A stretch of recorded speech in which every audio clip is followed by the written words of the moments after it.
Okay, hey, welcome everybody here at the Alienware booth. How are you guys doing? I also want to give a shout out to all the people watching this live on Justin TV over the internet. Thanks guys that you make it possible that people who are not here can watch this presentation. I don't really want to talk much here, Joe. Just give a big hand to Mr. John Peters and Mr. Colin Johansson. How you doing, everybody?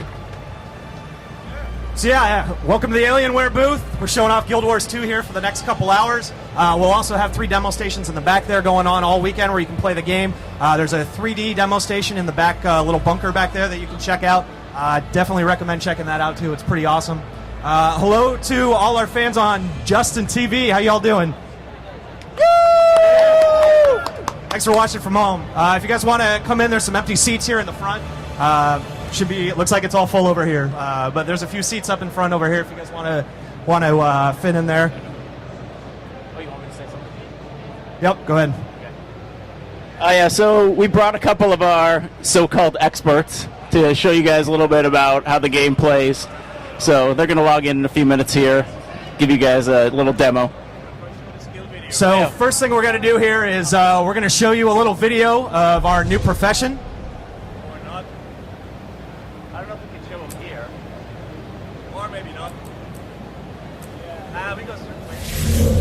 There we go. What's up? You just got sent to the lobby. That's all. Let me check with the guy. Okay. Yeah. Keep talking. Yeah, keep talking. Yeah. So you all knew that maybe we had a big surprise planned for today. The cat's out of the bag a little bit on that one. It is the thief profession that we have just revealed. This morning we put up the skill videos for the thief. If you haven't had a chance to see them yet, I would definitely check that out. Yeah, no skill video, just go straight into Okay, so no skill video. Instead, we're just going to go ahead and show you how the thief plays. All right, so he's just making his character. Hold up. So we're going to take you here into a higher level map in the game. Some of you may recognize this location in Guild Wars 1. This is the old Ascalon settlement, and Nebo Terrace and Lion's Arch. A lot of those locations are in this area in the map that we're running around in today. You'll see it's changed a lot in 250 years.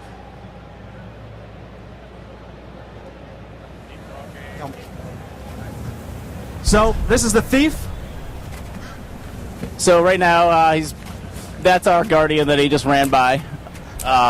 He's getting his controls set up, so give him a sec here. All right, so one of the things that makes Guild Wars 2 unique is that we don't have quests. There is no traditional MMO quests in Guild Wars 2. We have a personal storyline. We have a personal branching storyline that is the first major form of content in Guild Wars 2. That is the story of your character. You are not going to be a faceless warrior who kills things. You actually have a story. As you play through the game, you have a journal that tracks the things that you do. You can go back and read it at any time and read the history of your character, read who they are. The choices you make in the game will actually affect the storyline that you get to experience. So you can make a human character, your buddy can make a human, and you can experience a completely unique and different storyline than somebody else in the game. Our second piece of content that is our replacement for quests is our dynamic events. This is sort of the glue that holds our open, explorable world together. As you're out exploring in the world, there are events that happen all over the place, and these events change the landscape of the world. To join into these, you don't have to walk up to a guy who has an exclamation point over his head and talk to him and read 8 paragraphs of text to find out what's going on. You just go up and you join in and you start playing. All right, so he's running the dual dagger and dual pistol thief right now, and they're going to go fight that big giant O-card, I'm pretty sure. All right, so yeah, that's one of our guardian symbols they're putting on the ground, and that's going to buff the allies, and then they're going to, I don't know what he's doing now. So just kind of keeping track of how the thief is really, really mobile. He can dodge around. Right now he's caught in those binding roots that the O-card has made, and once he gets out of that, you can see him kind of get thrown. So you can see the O-card put the thief in the binding roots to hold it in place. And our guardian came over and destroyed the roots to break the thief out of it, so the two of them are working together. All right, so yeah, this is double daggers. One thing about the thief that's kind of different is in Guild Wars 2, your skills on the left side of your bar are determined by your weapon. These, for the thief, the main hand weapon gives you the first 2 skills, and the offhand gives you the last 2, 4 and 5. But skill 3 is actually a combo of the 2 weapons. So with double pistols, you'll see right here, this is the unload skill that you can use when you have 2 pistols. If you switch to 2 daggers, John. Give me some daggers. All right, so this on the double daggers, the skill that's in between is the twisting fangs, and so you can see him jump up in the air and use that. So that's an AoE attack that hits guys around them and starts bleeding them and does a bunch of degen damage. So the thief has a lot of mobility and versatility. Skill number 5 here on the daggers, you actually hit a guy and it'll make you cloak. So you want to show that off, or not? Dagger 5. Dagger 5. Yeah, go kill we're stuff, headed John. up right now to a location from Guild Wars 1 that some of you probably remember. This is Nibu Terrace. And it has definitely changed a lot in 250 years. And right now... All right, so right now they're coming up on a chicken. They're going to try and flank it. Yeah, get behind that. Nice.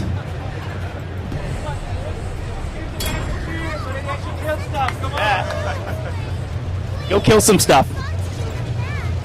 So Nibu Terrace is right on the edge of Centaur territory, and part of the story is that the humans are embattled and they're fighting for their survival against armies of centaurs that are taking over all the land that the humans once owned in Guild Wars 1. So right here at the edge of Nibu Terrace is literally the edge, the front line of the war against the centaurs. You can see off in the distance there's all the centaur camps and everything, and we found our first dynamic event. Notice we didn't need to talk to anybody, we didn't need to read anything. You literally just walked into it, you saw some catapults, and you can go destroy them.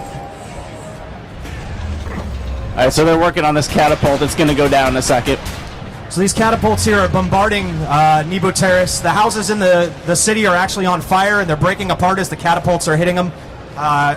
You see it right down there. There's a centaur camp. They're going to go in and start to fight some of them. There's centaurs have tend to use rifles and spears and stuff. So there's a centaur there who's blocking those attacks, and then he's going to come charging in on them. So Guild Wars 2 features an open world dynamic experience. It has that was not dynamic. So you're going to see other players here on the demo all running around together. Part of the game experience is that it's part of a community. You're running around in these maps, you're playing with other players. These events kick off and everybody comes together and you form sort of these ad hoc groups where you're all playing together and you get rewarded for your actions. Our events dynamically scale, so the more players who show up in an area, the more creatures that show up to fight against you, so there's always enough stuff for everyone to do. We also set it up so that when people attack creatures, everyone can get credit for helping kill that creature. There's no loot stealing, there's no creature tagging. You always, when other players are around, you always get rewarded for it, and they can't steal from you. So you can see that's one of the thief heal skills, where he heals himself and rolls out of the way to get out of combat.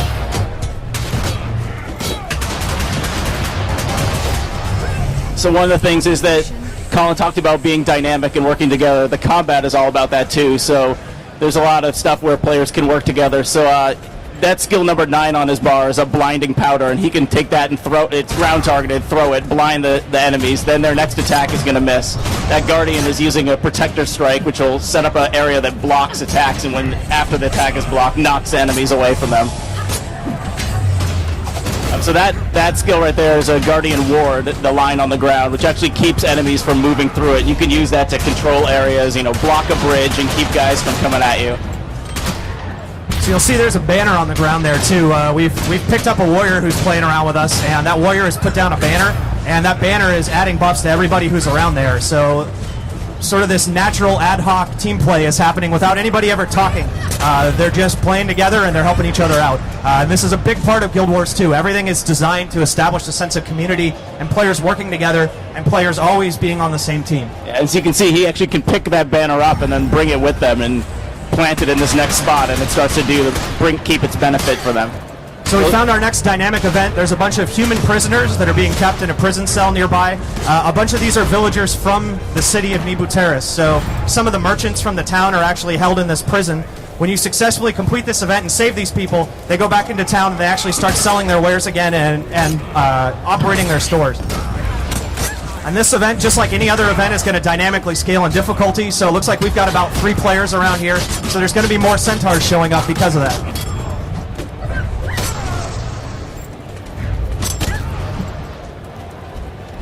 So yeah, there's a big pack of centaurs there. I'm probably going to pull a few of them over here. Oh, looks like they got a couple more, I think, than they wanted. So that's a nice wall of deflection, so those centaurs are actually shooting themselves by firing at it.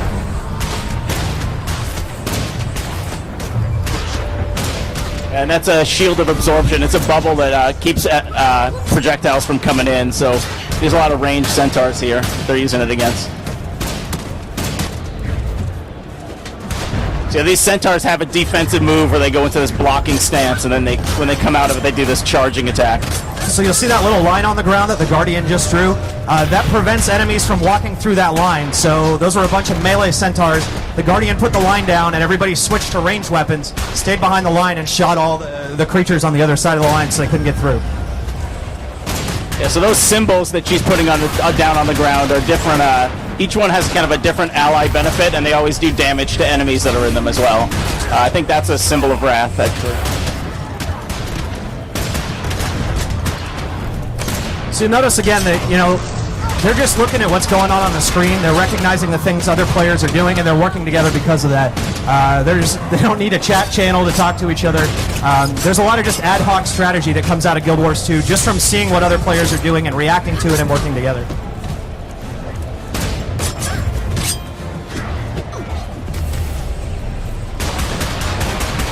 So he just used his apply poison ability, which makes his next 5 attacks also stack a poison on an enemy. So that's really powerful with the skill 3 where you shoot a whole bunch of bullets at once. You can poison the heck out of them.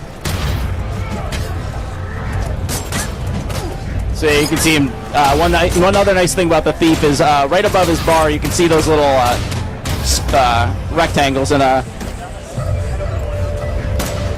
yeah, so you can see the dots above his bar. Those are his initiative. You get 10 points of that, and all your skills cost that. They do not have recharge. So the thief really is kind of like this puzzle of putting your skills together and figuring out the combinations. So there's a lot of diversity there that you don't get with the other professions.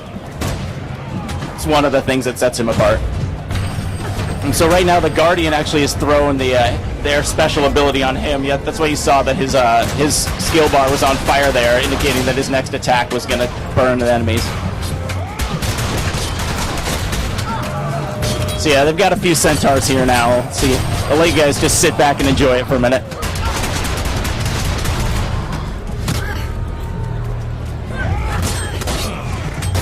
So I talked about events dynamically scaling based on the number of people there.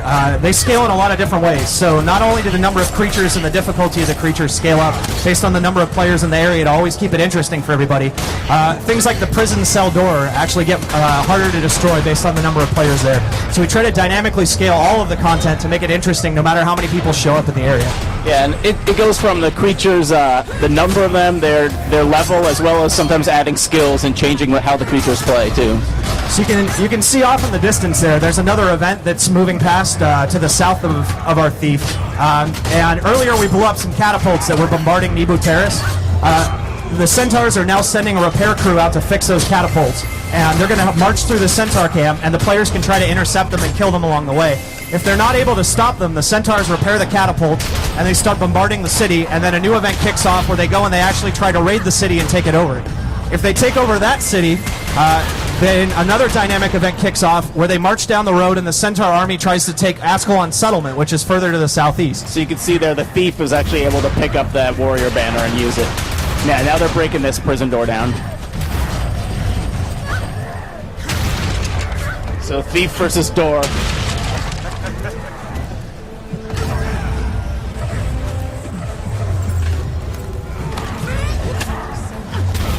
The game has also got a lot of fully voiced stuff, so every scene in the game, anytime you hear people say something, those bubbles over their head, they're actually saying it too. It's a little hard to hear over all the booming Guardian effects right now. So everybody who took part in that dynamic event there just got rewarded for it. They didn't have to go back and find an NPC in the world and talk to them to get their quest reward. They instantly got a reward right on the spot, and everyone who participated got credit for that event. So you guys want to head down to Lion's Arch? Okay. Yeah, so they're going to go head over another place and fight some other stuff. Another big thing is that almost every skill in Guild Wars 2 you can use while on the move, so there's a lot of mobility. Every character has the ability to dodge by double tapping in any direction and rolling, so once he loads up, I'll let him do a little of that. You can roll around a little, John. So Some of you may remember Lion's Arch from Guild Wars 1. This is the entrance to New Lion's Arch in Guild Wars 2. It's grown a little bit. Yeah, pan back a little, John.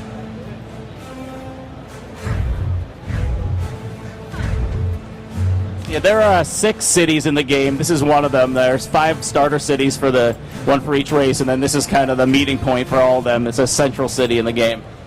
Yeah, this map that we're exploring in right now, this is the map where all 5 races kind of come together for the first time. They all meet up here at Lion's Arch, and then their personal stories branch out in the world from there as they go out to fight the minions of all the major dragons.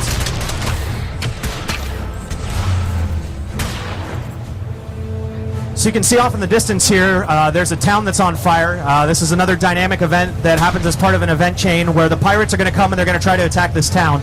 And the first event already failed. Help that worker, John. Come on, res him. All right, so there's a worker here who's been, defeated, and they're reviving him now. And that's one of the things too, is that everyone in the game, every profession can revive. You can revive NPCs.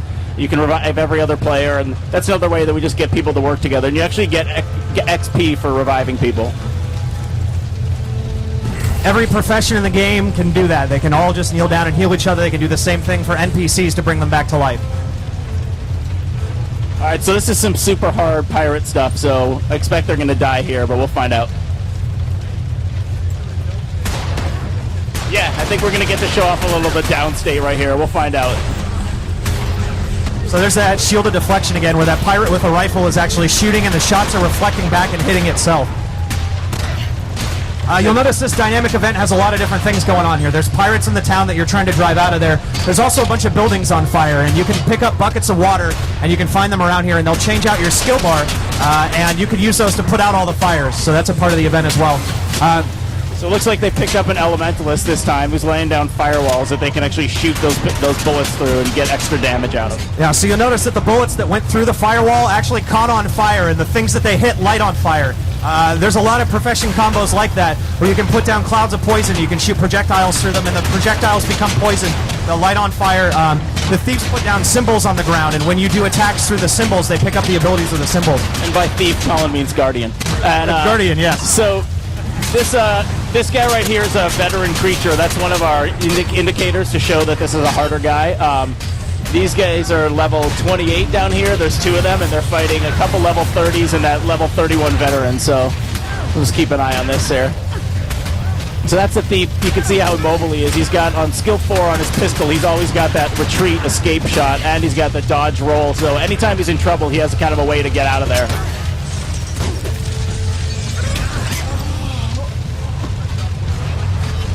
Yeah, go ahead and steal something, John.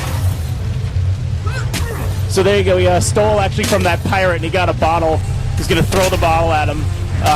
You can also steal, like when you get that bottle, you have a choice. You can either throw it at your enemies or drink it.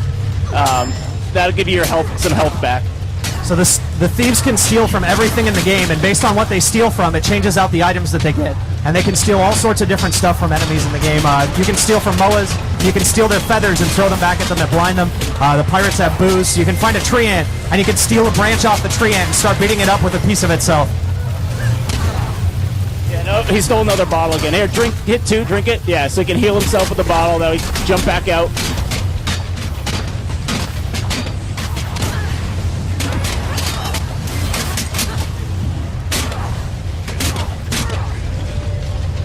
Yeah, that's a scorpion wire right there, so he's going to pull this guy with it. Oh, there you go. He was already down on the ground, but you can still pull guys even if they're knocked down. There's a lot of, disabling effects that we have in the game, from stuns and knockdowns, and so we kind of try and give people different ways to make the battle a lot more tactical than it was in Guild Wars 1. So part of the story in this map is there's a bunch of pirate crews that are operating around the area outside of Lion's Arch. And they're raiding all the villages on the edge of Lion's Arch that aren't protected entirely by the Lion Guard. So this guy they're fighting right here is the first mate of one of the bosses.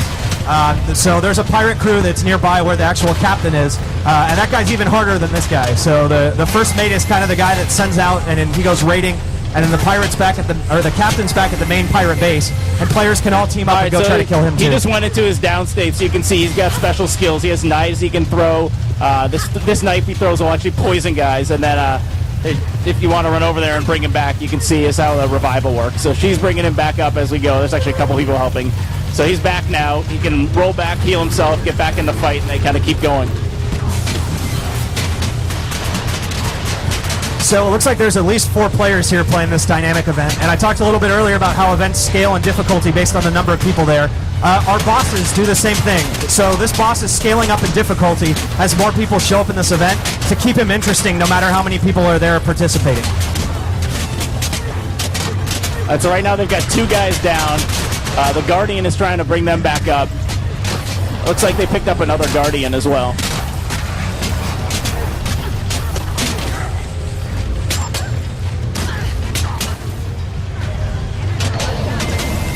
So they can kind of work it together. You know, a Guardian might have a skill for stunning him once, then the Thief can take his blinding powder and throw it to stop the next attack, and you got to kind of work together to combine the skills. You can see right below that guy's health bar, you can see the conditions we have on him. Our condition system is kind of this small set of debuffs that we are shared with all the professions, and it kind of gives a ways for players to all work together, and they stack together with each other so that when you use a condition on someone, it doesn't, it's never wasted.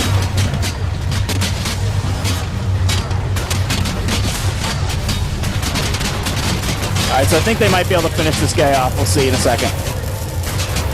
As you can see, these guys, this pirate's 3 levels above them as veteran is pretty tough. So, you know, in this demo, things have been toned down in some places, but this is not one of them. Alright, they just picked up another ad here too. Actually, a couple of them.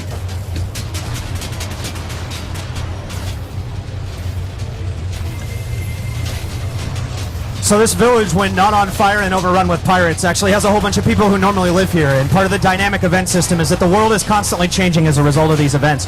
So the people that live here were all killed off when the pirates got here. Some of them are actually hiding inside the burning houses. Some of them ran up and they're in a nearby village and they're yelling for help and trying to get people to come down here and come and participate in this event.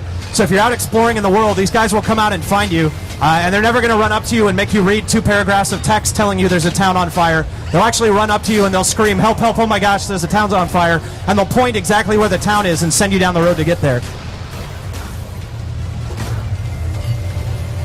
Yeah, so as you can see, there's some buckets over there too that they can actually use to go put the fires out. They're right there by that well. Because they've kind of cleared out most of the pirates now, so they're going to pick up some buckets and take them over, start putting fires out. But pirates keep coming, so you have to keep an eye on them. So you pick up the bucket, he actually gets a skill to use it that puts out the fire, he dumps the water out.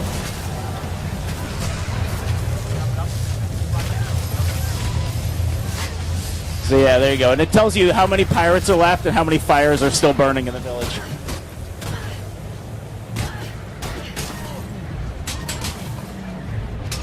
Another thing the Thief does is he has a lot of evasion built into some of his skills, so that is another way that he keeps himself in combat without taking as much damage, since he's a lower health and lower armor character that likes to get involved in fighting.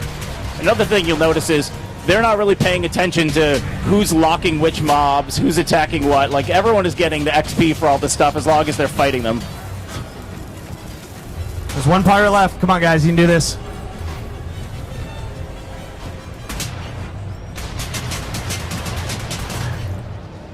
Yeah, so that pirate actually just dazed him there, spinning all his skills. You can see a couple of new skills that we just put in this demo with the air elementalist over there. He's shooting some lightning bolts at the guys and stuff. Oh, 1 more fire. Or no, 1 more pirate. There he is.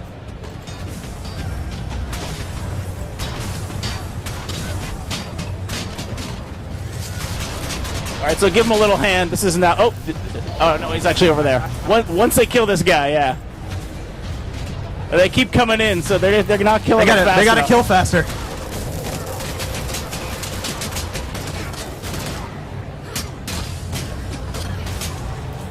So we got a lot of players running around here now. I think we got 6 or 7 of them. So the number of pirates that are coming in is continuing to grow based on the number of players that are here. So again, this is the event dynamically scaling to keep the content interesting and fun for the players that are here.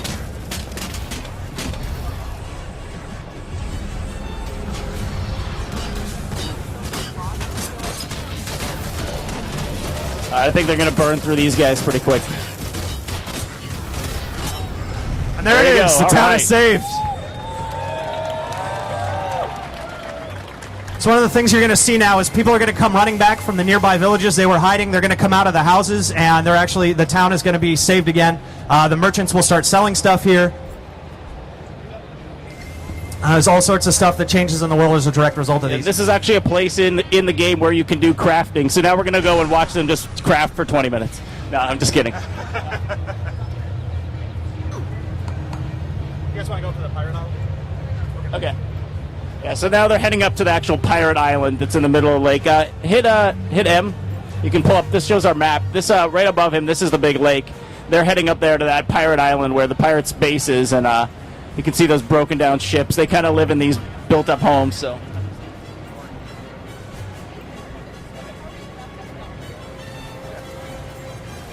right, so we got a couple minutes. Hopefully they can get up there. They're going to swim on over.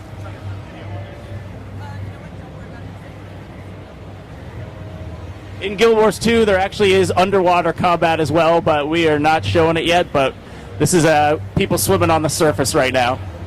So you saw some dynamic events that happened earlier. There are a number of dynamic events in the world that happen underwater as well. There's a full set of dynamic content that occurs under the ocean in the game. Like giant sharks. And one of the things about underwater is there's no breathing meter. You just go down there and play because it's a lot of open space, fun content. We want you to just go down there and experience it and not worry about watching a bar go down. So I told you a little bit earlier that part of the story of this map is that there are pirates that are raiding all the areas outside of Lion's Arch. So this is where the pirates are coming from when they go and attack that town. And the pirate captain of the crew that we were fighting against earlier is actually here up on one of these ships.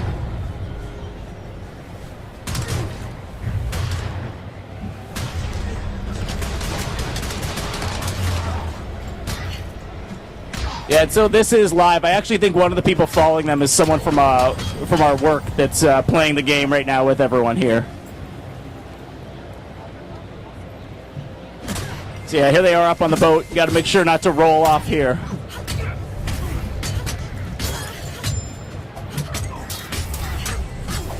So you can see those are the Guardian symbols again being placed on the ground. Try and show off a couple of Guardian stuff. This is a Guardian with a sword. You can see those big swinging arc attacks. That's your basic sword attack with a Guardian. Then there's a little blinding flash teleport attack, and then they also have a zealous defense attack that it creates a barrier in front of them and shoots out a bunch of projectiles. So there's the flash attack. Oh yeah, so here's a pirate turret. So there's a little pirate held up in that mast, and he's firing a cannon at him right now.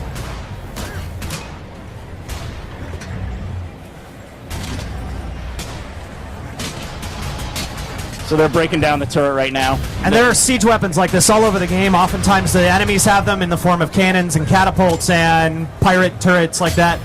There are also a bunch that players can man. So when you're defending cities, there's catapults you can jump on. There's cannons you can use.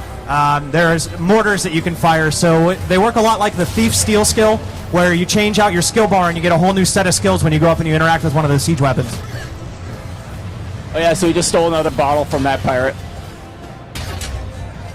Hopefully we'll get another chance to pop another steal. So you can see there's actually, for every enemy in the game, there's a variety of things you can steal from them. So it kind of depends on what you're fighting. We're going to wind it down. You guys sign up for the visual peek and we'll explain on that. Just follow. So you want to talk about visual? So we're winding down to the end of our show and tell here for today. So one thing we wanted to show you guys is kind of a little sneak peek right here at the end.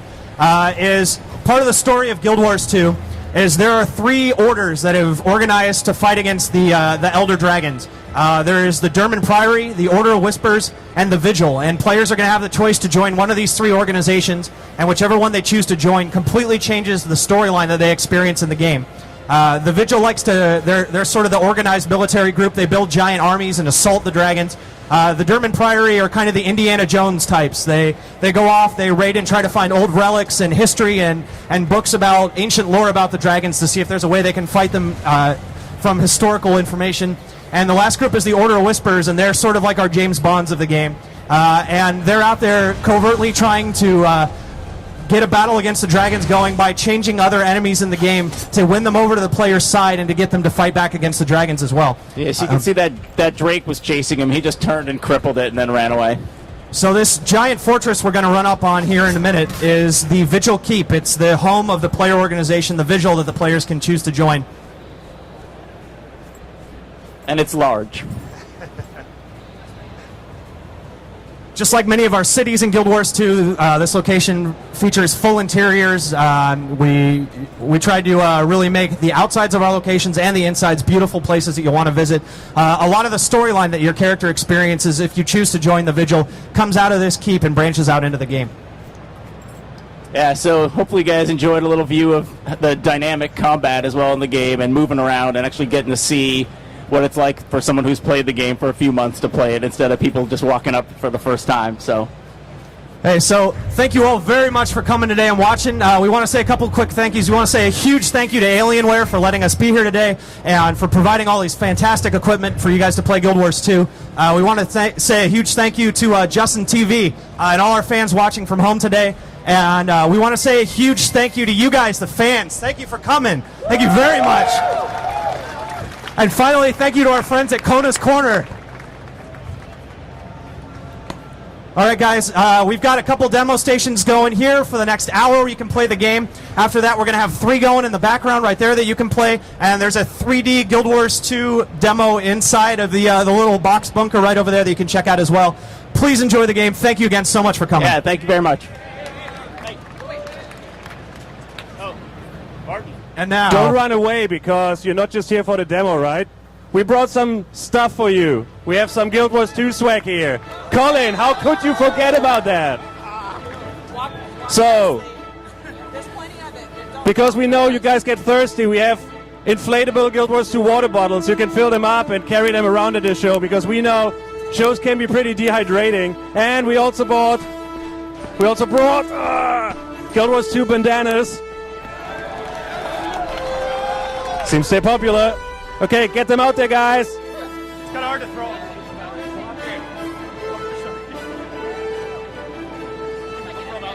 Yeah, we figured it out. So just grab it. Yeah, we have. So we have a panel tomorrow where we're going to be doing a Q&A session as the second half of that panel with a bunch of folks from the office. So definitely come and check that out. We'll answer a lot of questions about the game. You guys can just show up to that panel and ask basically anything you want. I can't promise we can answer every question you got, but we'll do our best. Yeah, and whenever it's tomorrow from 3 to 4 at the Cat Theater. Cat Theater. And also, like, regardless, whenever you see a guy with one of those shirts, just feel free to ask him questions. And I'll get rid of the mic and handout swag.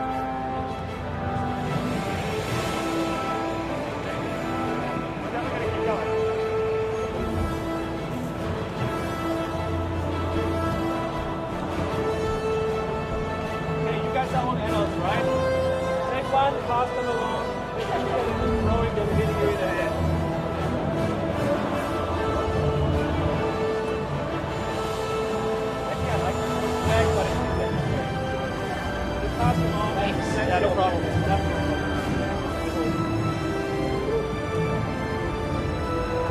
Come over the top. There's 2 in there. Pass them around.